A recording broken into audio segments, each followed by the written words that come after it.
morning, good day, good evening, wherever you are in the world. My name is Viola Edward, and I'm here with my dearest sister and colleague, Dr. Ela Manga. Both, we have created for you all the observation about the breath intelligence, the BQ. I want to introduce my dearest Ela. So, hello Ela.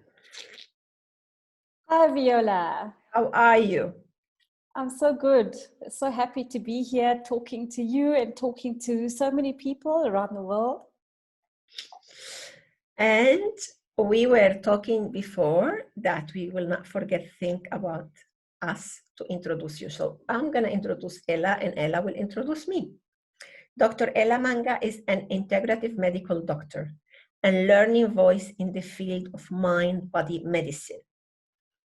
She has dedicated her career to use breathing as medicine and as a tool for personal growth and transformation. Ela is a sought-after speaker both locally and internationally and has a revolutionary way of facilitating group for profound transformation. I could see that. She is the founder of Breathwork Africa and author of the Breath Strategizing Energy in the Age of Burnout book. She lives and works in Johannesburg, South Africa. She is a dearest sister, great colleague, and there at service when we want her advice or especially when I want to share with her a new idea or a way. So I just think of Ela and that idea get complemented. When I thought about the BQ and developing the breath intelligence, meeting Ela was the complement of the idea. It was an idea and the complement of the idea. And this is what we're gonna share with you today for second time, because already we did an introduction in the first video. Ela, welcome. Thank you so much, Viola. Thanks for that wonderful introduction. You know, when I first met you, it was actually through social media. And there was just something about you that I resonated with. And so when I saw you at Joshua Tree at the Global Inspiration Conference, it was as if I had met a long lost friend. And really, Viola is a human being that embodies breath. Mm-hmm. And she has dedicated her entire life to supporting and sharing with others, supporting them to be the best that they can be. And I really think that that's what stands out for me about Viola, is her absolute dedication and commitment to supporting people to be the best that they can be through their own breathing. And so she has dedicated her life to bringing breathwork to so many communities, to the business world. She's pioneered bringing breathwork into the business world. She's pioneered bringing breathwork into the addiction and recovery space. And she just continues to be a great connector of hearts across the planet. And so I feel really privileged to be collaborating and co-creating with you and to be sharing this today, Viola. Thank you. You see, you ask me why I'm smiling all the time, doesn't matter what, because I have friends, colleagues, and family member like Ela, who is a joy to be together doing work. And at the same time, I love these encouragement, sisterhood that support each other to be stronger, wider. And it's in a way, is what we do, sisterhood and also parenting and also brotherhood. It's not only a sibling. It's like, because we have beautiful men in our family, it's like being able to unfold a beautiful carpet. So the one who's leading in this moment, or the one who has something to do, it can be as comfortable as possible. I have to tell you a story about my childhood. I grew up with two women, my mother and my younger sister. My father passed away when I was 3, so the 3 of us, we migrate to different places and we lived together for many, many years. And this is a very interesting story around also gender equity and all what we work today about the right for women to be equal. But in my house, I never thought that we were not equal because we were all equal. We were these three women that we will support each other. And I remember what we learned from my mother, sorry, is that because all of us, we were working at such an early age, is that the one who was that day more tired, she will be served. Or the one who that day will be in a mode of creating, she will be served. But all of us, we will be served. So it was not like mother will serve us children or children will, or it was something that will move like a planetary system toward the one who needed more support today for creativity or because of exhaustion. Yeah, and of course, when it was celebration and birthday, we will be just being celebrated and doing nothing because our life had a lot to do. Our life was immersed in a lot of tasks because, you know, it was struggling time. So I remember that I lived with my mom, and this is what I practice nowadays in my life. So if Ela is creating something and she needs me to be at service, I'm at service, I'm there. Whatever is needed, I'm there. And I feel with Ela the same with me. So thank you so much for all your That is such a support. beautiful story, Viola. Yes, it is very beautiful. Wow, thank you. Thanks for sharing that. So in the first video, in the first recording we did together, we talk about breath caution, observation of breath intelligence. We talk about what Ela always say, breathing is far more than the exchange of air. It is a language. It is a reflection of the quality of life force as it is expressed to the body, mind, and heart. And we spent, I think, around 40 minutes or so talking about how we connected together and how we find the name. Sorry about my voice, from one webinar to another. So today we want to go into the BQ, breath intelligence, is a safe method, is non-invasive method for assessing the health of the body-mind system, following progress without the use of equipment or wearables, using these parameters to become aware of the subtleties of respiratory rate, rhythm, volume breathed, and breathing patterns, open up a clearer picture of the underlying mental, emotional, and physiological state. Knowledge of the effects of conscious breathing practices enable powerful support to the body's natural pull toward balance, homeostasis, and harmony. Would you like to add anything to this note that it took quite a lot of time for us to build together? Do you want to add? Yeah. Well, I think, you know, for me, breath intelligence is a tool of awareness. And it is an awareness tool that helps us to become more deeply connected to our relationship with life. So our relationship with life, our relationship with ourselves, our feelings, our emotions, and with each other, and with nature will be reflected in the way that we breathe.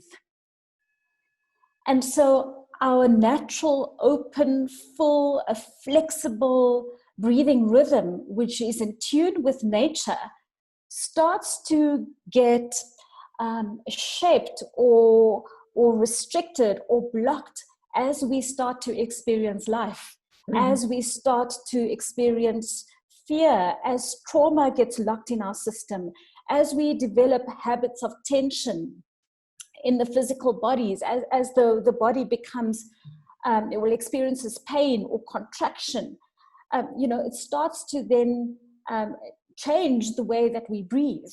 And then conversely, the way that we breathe starts to influence our relationship with life, our relationship with our bodies, our relationship with our feelings, our thoughts, our belief systems. And so once we start to bring awareness to something that is usually unconscious, it is an opportunity for growth. It is an opportunity to rewire ourselves back to our natural state. Yes. And so breath intelligence, the BQ system, is basically a set of parameters that will support us to bring our awareness to different aspects of life and the different ways in which we express our breathing. Yes. And so, you know, what really intrigues me and fascinates me about the breath is that we can work with it in such creative ways. We can use the breath in such fantastic and empowering ways. And we have thousands of breathing techniques available to us, from ancient practices to modern techniques. We are able to tap into so many ways of breathing. Yes, indeed. And I think that can be fantastic, but it can also be confusing. You know, it can be overwhelming because we can get into this way of thinking around what's right, what's wrong, what's the right way to breathe, what's the wrong way to breathe. And, you know, the BQ system is about freeing us from right and wrong. It's about freeing up the breath and using technique to serve breath intelligence. It's using techniques to support a freeing up of our breathing mechanism and a freeing up of our hearts and a softening of the body so that life force can flow freely through us and be expressed freely through us. How nice that a medical doctor talk in this way, huh?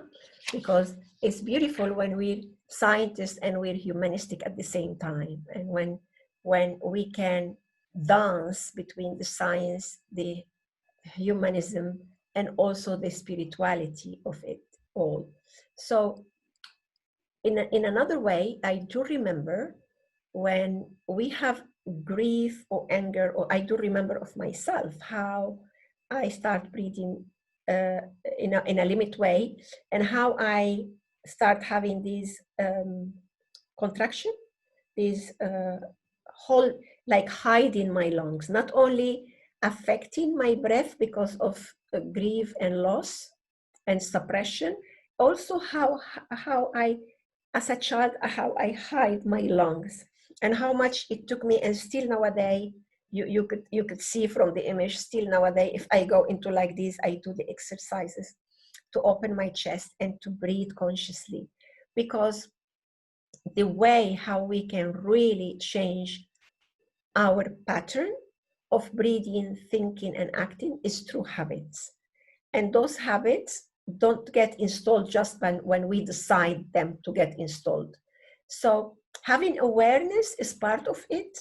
Accepting is the other part, and creating the new habits and act daily, every time, every hour, every day for the rest of our life is what's going to change it. So the beautiful part of conscious breathing is not about a concept, it's about an inspiration that's going to be with us the rest of our lives. And whenever something happened and we find ourselves regressing to any other time of our life when we were unconscious about it, now we have the tool of the breath to bring awareness, and then we have created a habit. So we remember that habit and we do it. Maybe the first time is a little bit funny, second time, and then we know the way home. And our life is going to be like this the rest of our life. Meaning that maybe for a year or 2 or 3, we will not relapse in a negative thinking or in a dysfunctional breathing habit. But look where we are now. Nobody thought we're going to be in this situation. I think who can foresee this? So this situation that is totally out of our domain and take us to uncertainty, it could link with a moment of life in our childhood, or some moment of life that we were also under a lot of pressure or uncertainty, and we can regress. So my dear teacher and colleague Lou Cox says, as we progress, we regress. And it's very important to do the work and to have the observation to know what is your endarkment area, because when you regress, you go to that endarkment area and you need the light to come back to home. And the breath is your light. The breath is the way, because I want to talk about this now because of the situation that all of us we are living, yeah?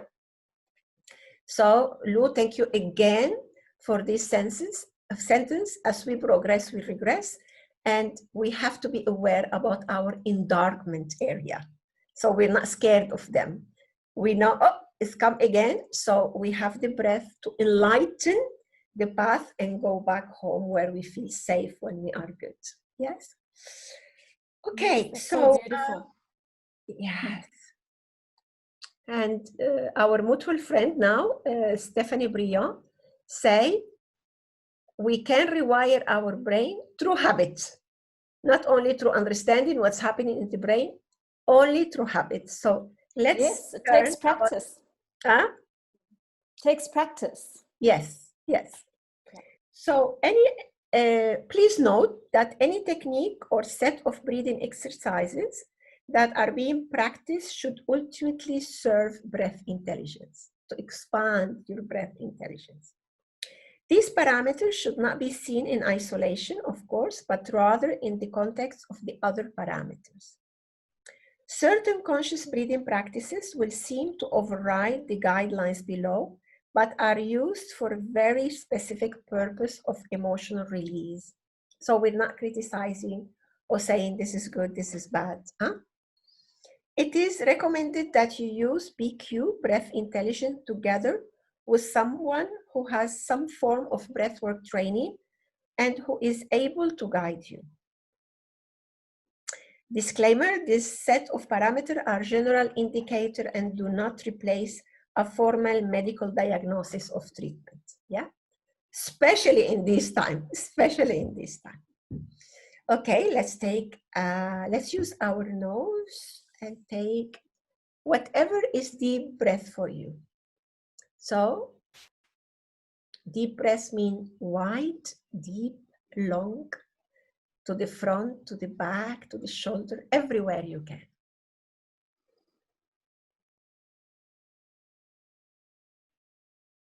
And also exhale from the nose, gently, kindly, not pushing, not forcing. Imagine life is a taking and a giving with kindness. And you will see that some of us, sometimes we are in a meeting and we need to have this kind of breathing silently and with our eyes open. And sometimes we are alone or we are in a safe place like now, and we can close our eyes and go and dive inside of the self. So during our talk, we're gonna do some breathing exercise too.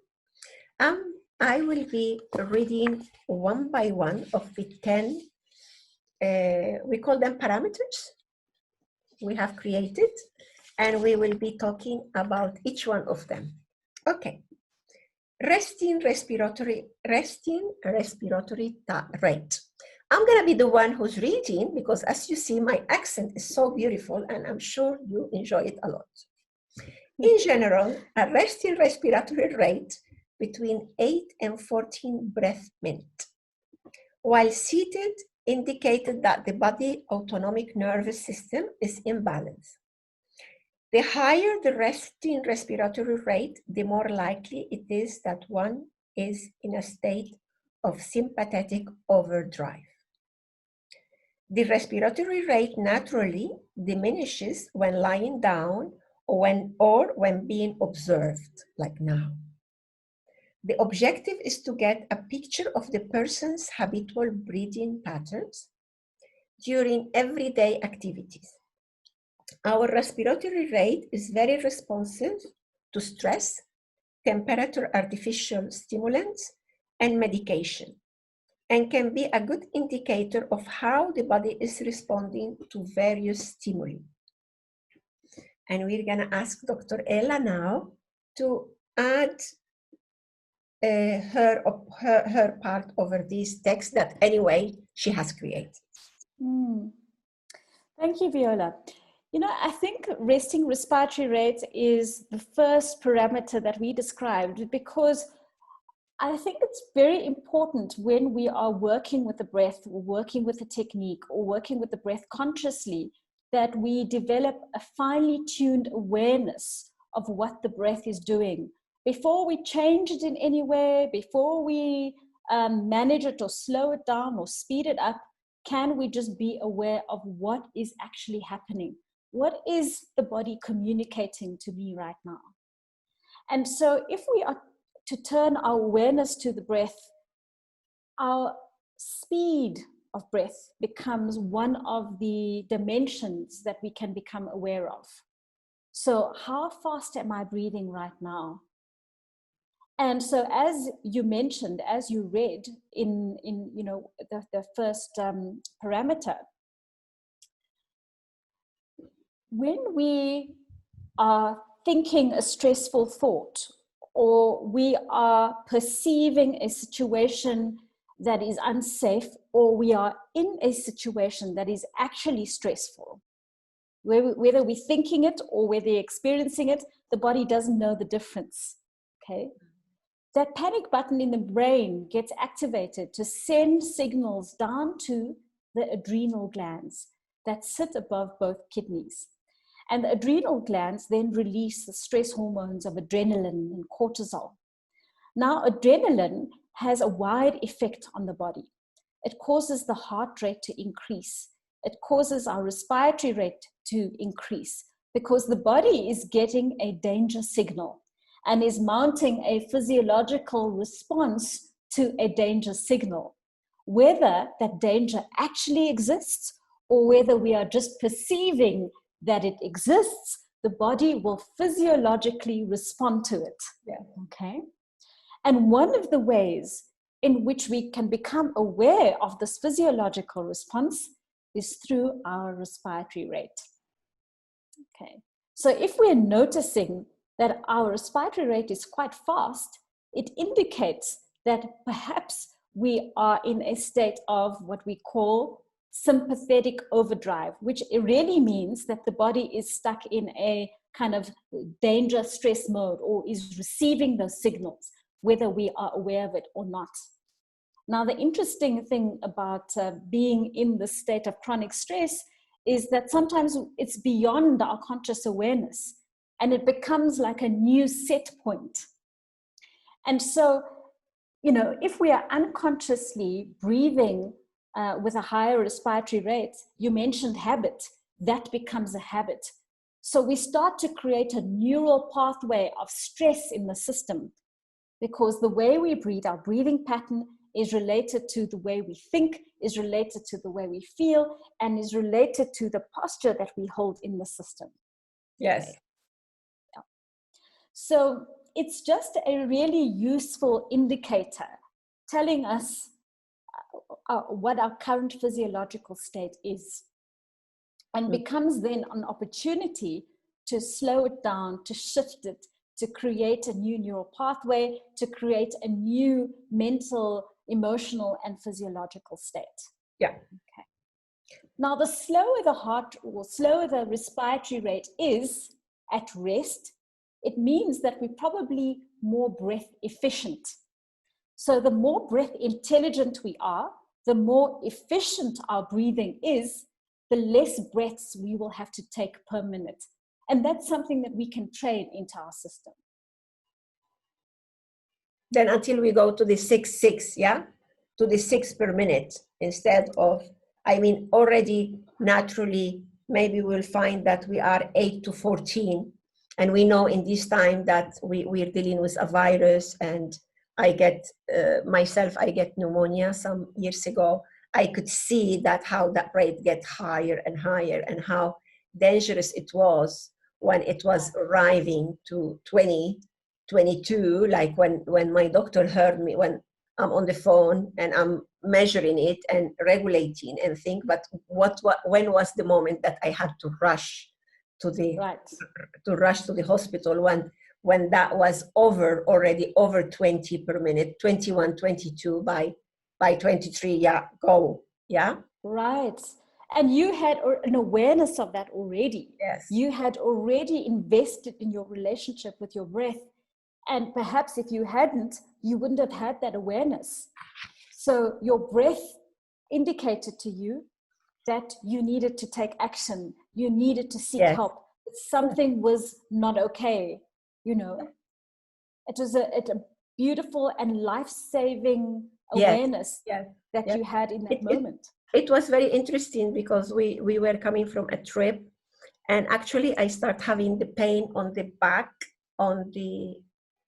because I was a chain smoker in my youth. I know I have my left lung affected.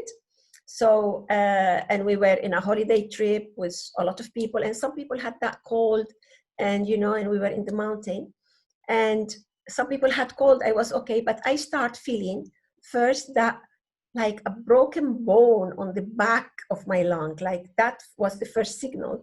But how interesting that because we were coming from a trip and we pull luggages and instrument, and so we thought it's like a muscle or thing, but because we knew about the breath and about the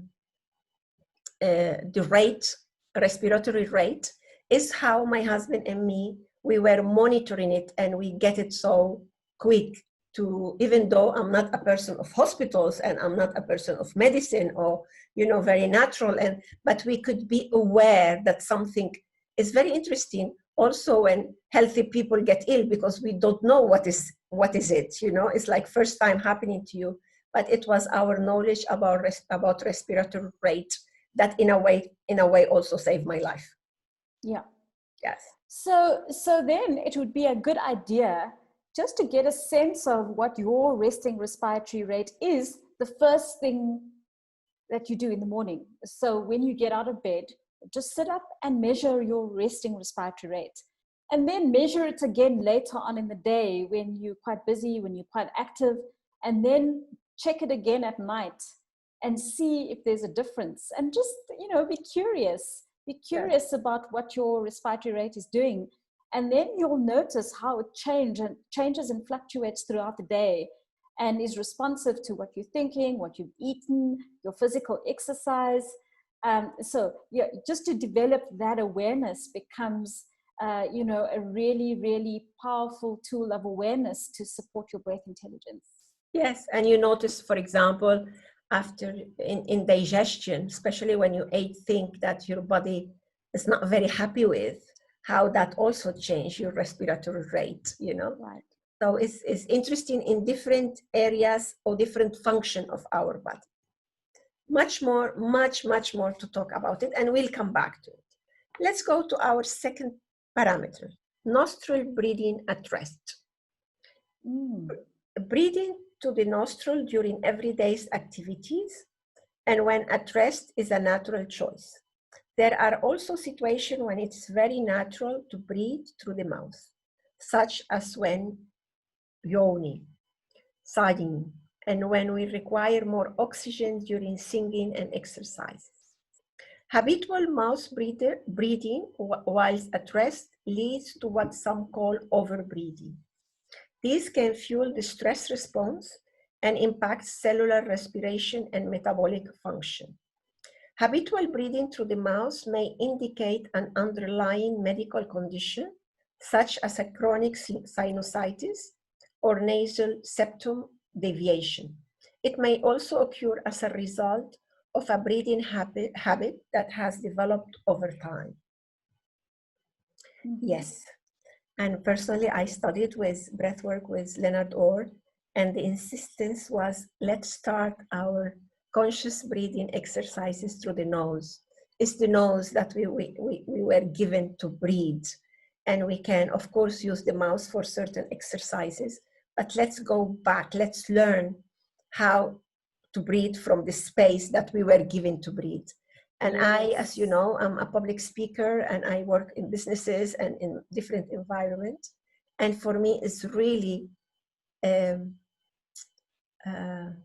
don't know what's the name, it's really something very interesting to see how when I say to people, Now let's take a deep breath, and more than half of the population breathe from their mouths, and especially exhale, pushing from their mouth. So what can you tell us more about what we wrote here, dear Ela? Yeah, I think this really speaks to the miraculous and perfect design of our human anatomy, which facilitates the flow of life force and breath. And if we had to really examine the architecture of the nose and the respiratory system, you would see how it has been perfectly designed for us to filter the air, to warm the air, to humidify the air, to prepare the air for absorption by the delicate tissues of the air sacs in the alveoli. And so if we had to look into the nasal cavity, you'll notice that there are little shelves called turbinates. And turbinates serve to slow the air down and spiral it. So there's more opportunity for the air to be filtered and be prepared to be absorbed by the lungs. And we're starting to also find out fascinating, we're starting to discover so many fascinating facts about the breath now. When we breathe through the nose, we know that it also activates the release of nitric oxide. And nitric oxide serves as an antimicrobial. So it has antibacterial, antiviral, antiparasitic, antifungal properties. And we'll find that nitric oxide is released throughout the respiratory system, right into the lungs. And it has a local effect on the respiratory tract, which is a very useful thing to know and is also an added benefit and an added awareness of why it's so important to breathe through the nose. Now, of course, there are times when it is necessary, not just necessary, but appropriate to breathe through the mouth. And the mouth has been given to us as an added space to draw in a bigger volume when we need it. Okay. And if we had to go back to the natural reflexes of our yawn and sigh, the sigh has an added beautiful effect when we're able to release it through the mouth. It's very difficult to yawn through the nose too, And so the yawns and the sighs are inbuilt reflexes, and we'll come back to that later, that we require the mouth for. And when we're exercising, for example, when we're swimming, for example, the mouth is an added space from which we can take in an extra volume when it is required. However, when breathing through the mouth becomes a habit, that indicates that, we are maybe moving off center here. Okay. And why? What has triggered the habit of breathing through the mouth? When did that habit begin? Was there an experience earlier on in life with chronic sinusitis that may be caused by some other imbalance in the body? For example, I often see in my practice patients who have chronic sinusitis actually have an imbalance in their gut, or have leaky gut, or there's a irritable bowel syndrome, or there's some kind of disruption in the balance of the gut flora, which then manifests in sinusitis, for example. So, having an awareness of nose breathing and whether we are breathing through the nose at rest can give us an indication to deeper kind of imbalances in the body, and can make us aware of what, the body may be communicating to us. So, that's one aspect of it. Conversely, when we breathe through the mouth, it activates the body's stress response. So breathing through the mouth will activate the body's sympathetic nervous system. So the way we breathe is constantly sending messages to the brain around what our current state is. like the brain sends signals to the body is also sending signals to the brain. So if we are breathing through the mouth, the brain is getting a danger signal. All right. So even though we might not be experiencing a stressful situation, or we might not be aware of the fact that we're experiencing stress, simply breathing through the mouth as a habit will send that message to the brain and trigger anxiety. Yeah, yeah. And for example, for me that I'm severely allergic to cigarettes and incense and tobacco and the shisha, for example, which complicate my life a lot, especially in summer.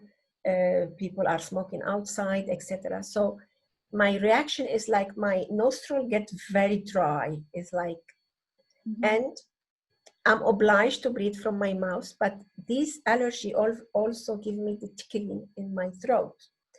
So in a matter of, if I'm exposed to a place where there is cigarette nearby, more than half an hour, that, well, it's the time that it seems nature give me to escape, but sometimes difficult to escape, then I get this tickling in the mouth. I'm obliged to breathe from the mouth. And practically in 1 day or two, I'm developing another symptom of coughing, dry coughing. At night, I start not sleeping well. The dryness wake me up. It gets so complicated, you know? So it's the intolerance through the years become more as I live or I spend time in some country that still cigarette is not that banned. But it's very important that we take care of ourselves. And now I forgave myself, but I was very upset with myself. It was a job, a work that I have, and I had to be there for 7 weeks, where some of the people of the owner of these centers smoke. And all my being will tell me, go away, leave it, go away.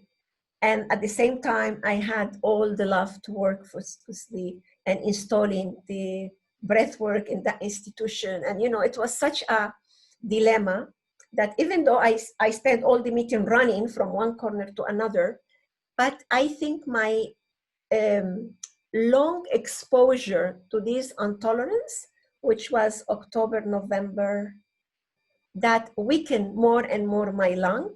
So I get this pneumonia at the end of December, beginning of January. Because then I was coughing. I had like that pain inside of me almost all the time. Even when I left that job, I kept it. It's like it was something that I could see the damage, and I could see that I was obliged all the time to breathe from my mouth. So it's from this intolerance, it gets very complicated. Yes, yes.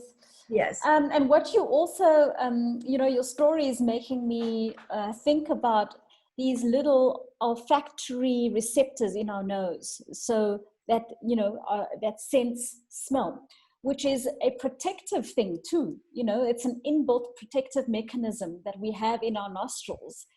And so the body is wired to be very sensitive to noxious or poisonous or harmful chemicals. And yes. so when we breathe through the nose, it gives us an opportunity to become aware of, you know, what may be harmful in the air to stay away from. And so, you know, you're already describing that.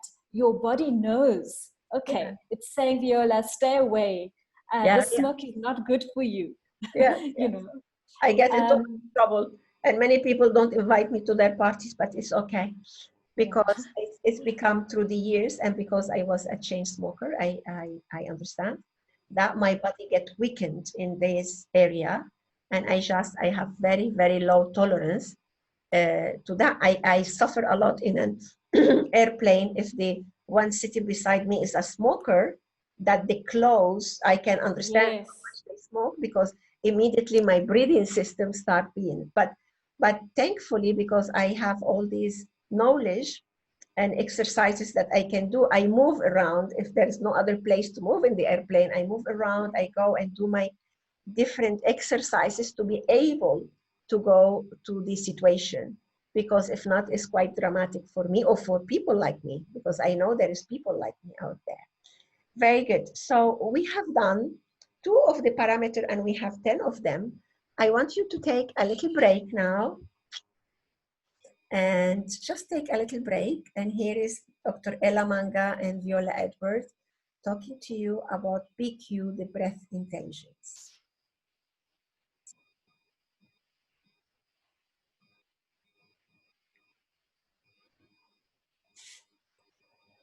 Okay, hello again. Hello again. Dr. Ela Manga from South Africa, Johannesburg, is today with us, and I am talking to you from Cyprus. And both of us, we created this beautiful, how we call it? Paper, document, study about BQ breath intelligence. And we've been doing a series of videos to share with you what we have put together. This is our 3rd session now, where we're going to be talking about BQ breath intelligence parameters. We already talk about our stories and how we come together, and we talk about the first one and the second one. The first one is resting respiratory rate, and the second one is nostril breathing at rest. Ela, we will go now for the third one, which is abdominal expansion on the inhale. And I remind you, this is a series of video where we're talking about BQ, the breath intelligence. As we inhale and the lung inflate, the abdomen will bulge out. As we exhale and the lung deflate, the abdomen should naturally retract. If this pattern is reversed, as we observe many times is reversed, with the abdomen being sucked in on an active inhale and push out on the exhale, it may indicate a compromised diaphragm function or pattern of stress that causes the inhibition of full lung expansion. These can be corrected with training belly breathing. And as I told you before, when we do these exercises with a group of people, one thing that we notice is when we said take a deep breath, many people will have the habit of breathing from the mouth. And the other immediate thing that we see is how is reverse. The belly is reversed. So explain to us a little bit more about abdominal expansion on the inhale, like a balloon. Yes. So many people are not aware of what initiates an inhale. So, we have the respiratory center in the brain that is very receptive to the level of carbon dioxide. And so when carbon dioxide reaches a certain level, those receptors get stimulated and send a message to the diaphragm, our main breathing muscle that separates the chest from the abdomen. And in its resting state, when it is relaxed, it is a dome shaped as the lungs are deflated on the exhale. But when the body gets a signal to breathe in, the in-breath is initiated by the diaphragm contracting and flattening. That flattening of the diaphragm creates a negative pressure in the lungs, and we draw in a breath. Okay, so an in-breath is actually initiated by the diaphragm contracting, flattening, creating a space in the lungs. The breath is drawn in, and as the diaphragm flattens, the belly moves out. Right? And then the diaphragm relaxes again, and that becomes the exhale. So in normal functional breathing, at rest, the diaphragm flattens, inhale, exhale. Inhale, exhale. Inhale, exhale.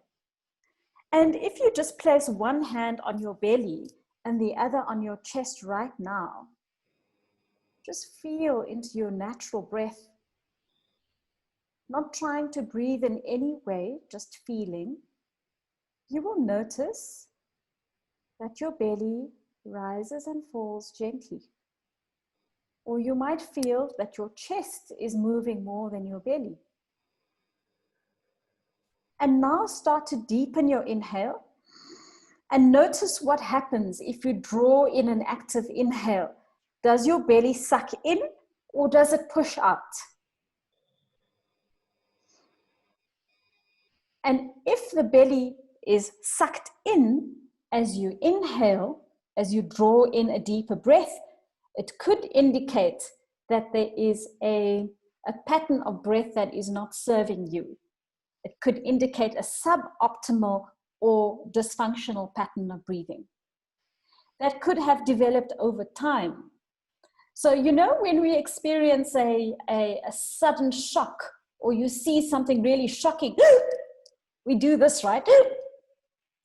And that's what happens. We take in a gasp and the belly sucks in. So just feel that. If that pattern gets locked into our system or we have repeated kind of shocks and traumas, it could be a reason that, you know, we develop this habit of breathing. And so it's just something to be aware of, okay? Because if we're breathing in that way, it just means we're not getting the best out of our breathing. We're not, we don't have a breathing pattern that is efficient. And so if we are to now cultivate our relationship with the breath, to repattern our breathing back to its natural state, then it serves us to practice breathing with our diaphragm, to exercise the diaphragm so that it is responsive and open and flexible and moves as it should be moving on the inhale and the exhale. And so, you know, you describe this pattern that you often see when you're doing group sessions, Viola, and I see this when I work on, you know, with people one-on-one too, that come into my practice and, you know, they complain of anxiety or digestive issues or insomnia.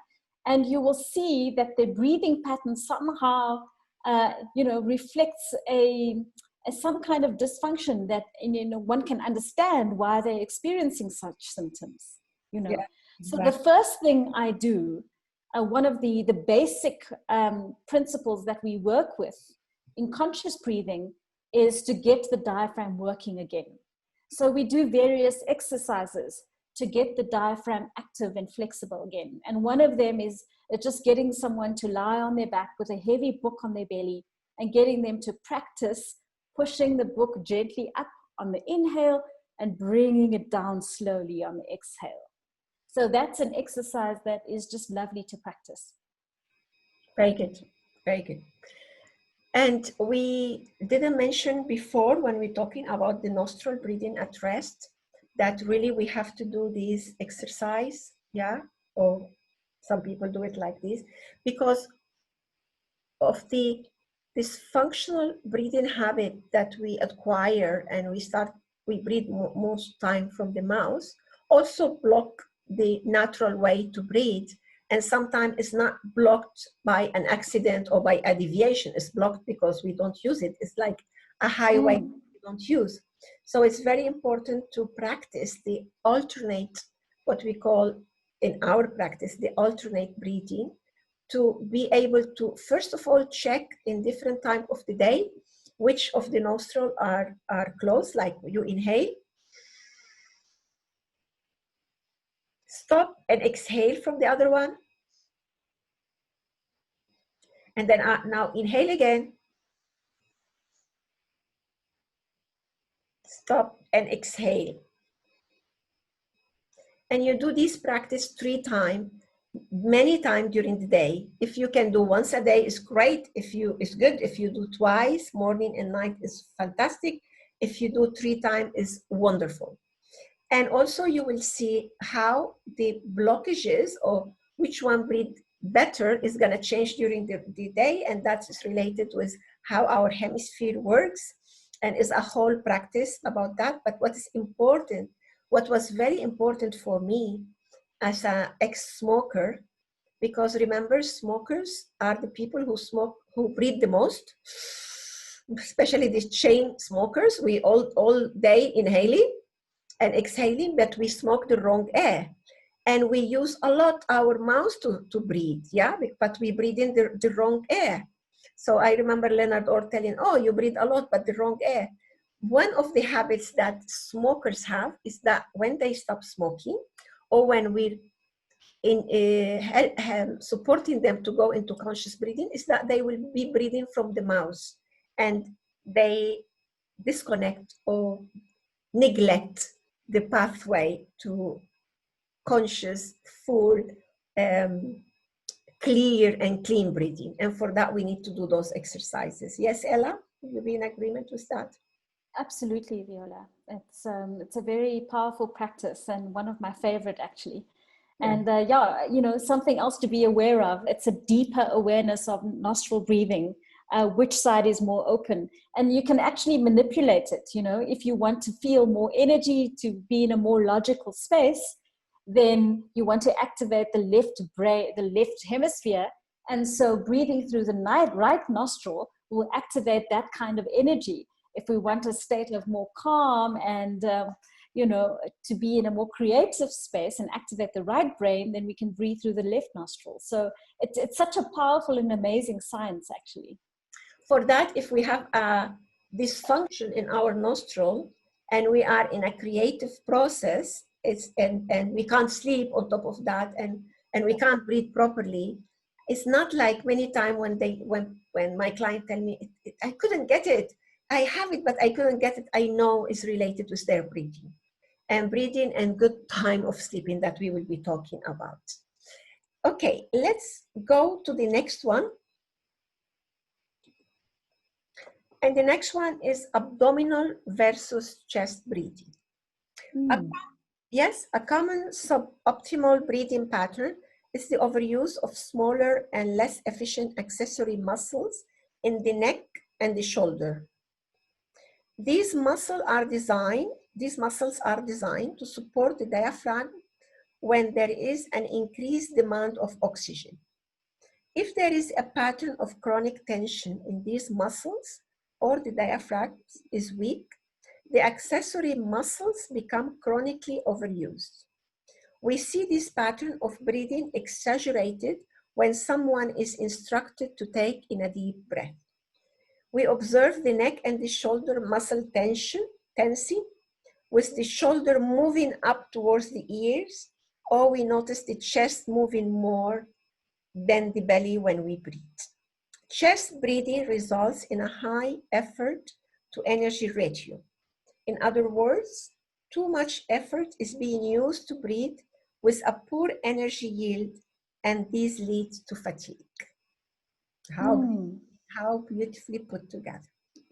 Yes. Thanks, Viola. And this parameter really is built on the previous one, which is abdominal raising on the inhalation. So, and the nasal breathing. So when we are at rest, when we are calm, we're meant to be breathing through the nose, and we should be feeling the movement of the diaphragm. However, we have an inbuilt survival mechanism in our respiratory system. So when the body or the brain perceives that we are requiring more breath to run away, to fight, or, you know, we are engaged in sport, then we would engage the mouth in breathing, and we would also engage accessory muscles. So helper muscles in the neck and in the shoulders and between the ribs.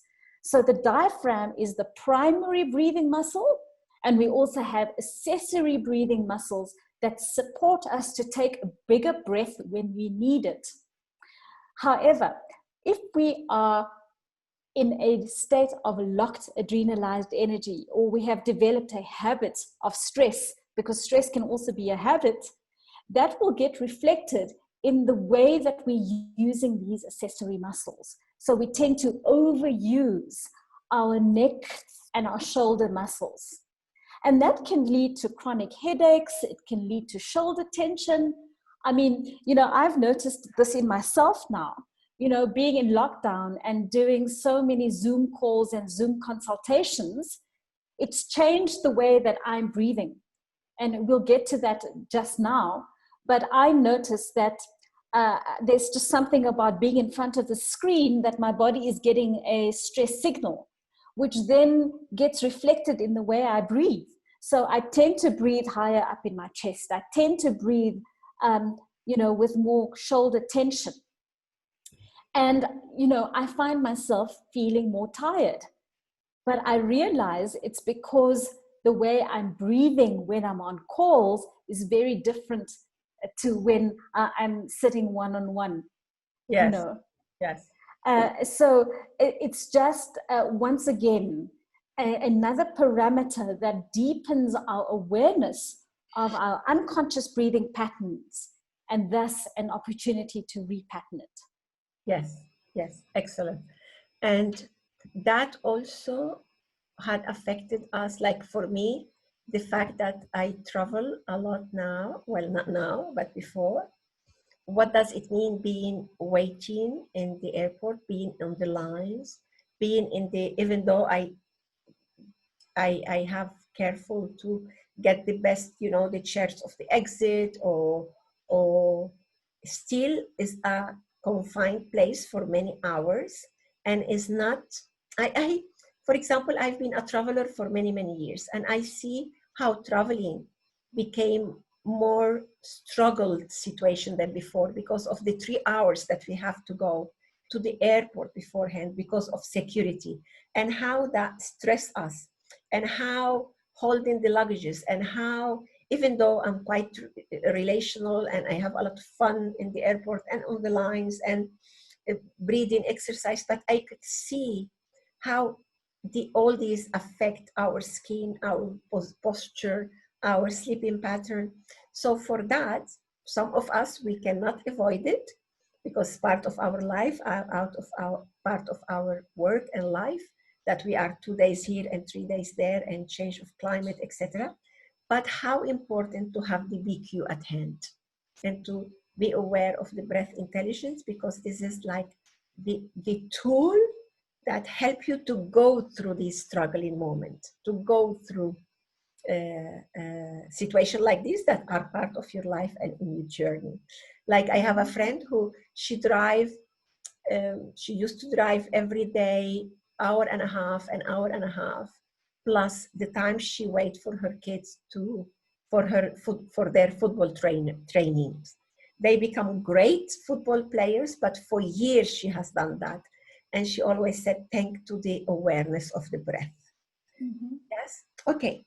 So I would like here to thank you all for your attention, and we will be continuing, but we will have a rest now, and to rest, to have a glass of water and to breathe, and for you too, and we will be back to you very, very soon.